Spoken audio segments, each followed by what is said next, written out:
Yeah. So now, since you've released so much material, how do you find new things to challenge yourself as a writer? Man, like I said, URL basically.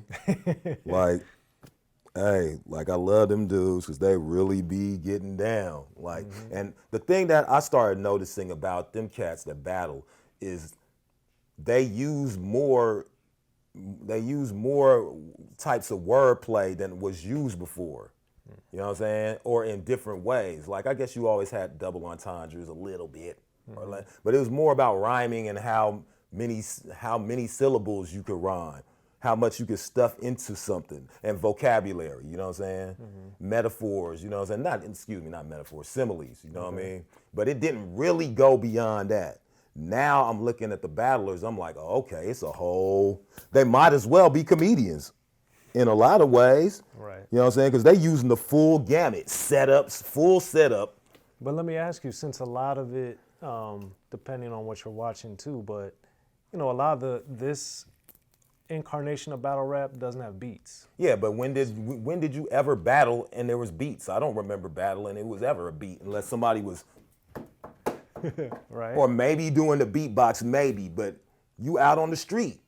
There So- ain't no beat, you know what I'm saying? So really, they kept it to the rawest form. Like if you was really in the back of the library or something battling, or in the wherever you at, but you ain't Schoolyard, you ain't cafeteria. nowhere with no PA system, with no beat nowhere. Like you doing it just with nothing. Really, your vocals is the beat. Well, how you spit it got the rhythm that make it the beat. You know what I mean? So I think it's great.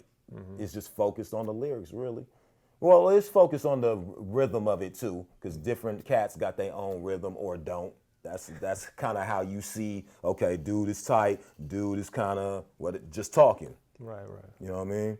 But URL that's like the NBA of the shit, basically. Like you want to join their team. Like you'll be dreaming about being with URL. You feel me? Right. But that's tight though. But there's grind time out in the Bay too. You know what I'm saying? And that kind of was first. So I'm seeing this on video before really seeing Smack and all them.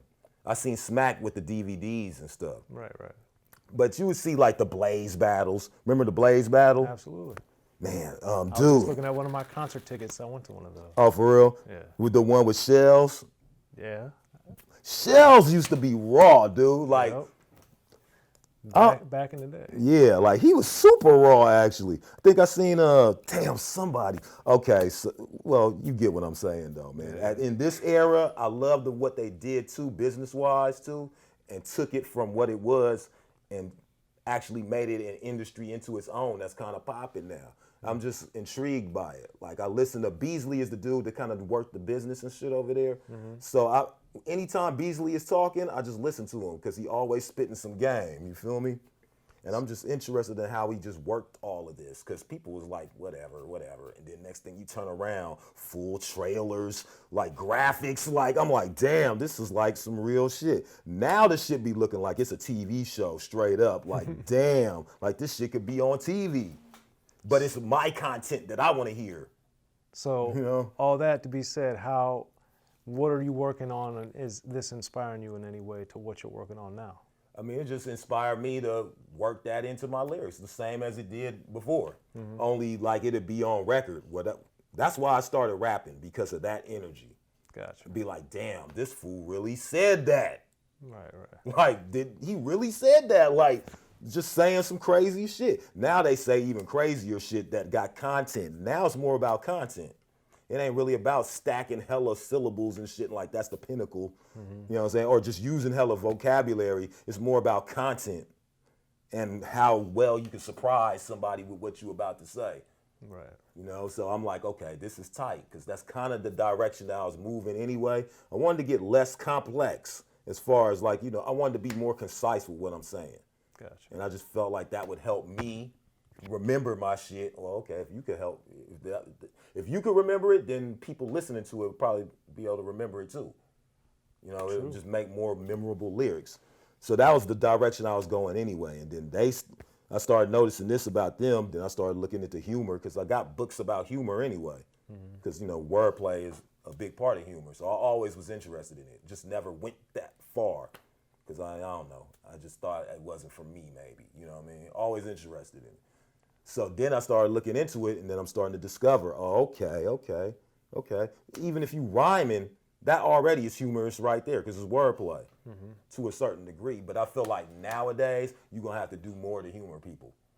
Just rhyming ain't enough. Everybody could do that. Like that's basic level. Okay, so fucking what? That's not amazing to me. So you gotta have that content. You gotta. I'm just like humor. Yeah, you can't lose with humor. Like you have more friends, more money, more opportunities. You know what I'm saying? Like it's true. You know what I'm saying? Who gonna be mad at you if you can make them laugh? Well, there it is, y'all. That Funky Homosapien. Thank you for coming through. Unique Access. I'm Soren Baker. Make sure you support. Right on, man. Thank you. In the beginning, hip-hop was ruled by the East Coast. Then the West Coast rose to prominence, thanks to gangster rap. Hip-hop changed the world.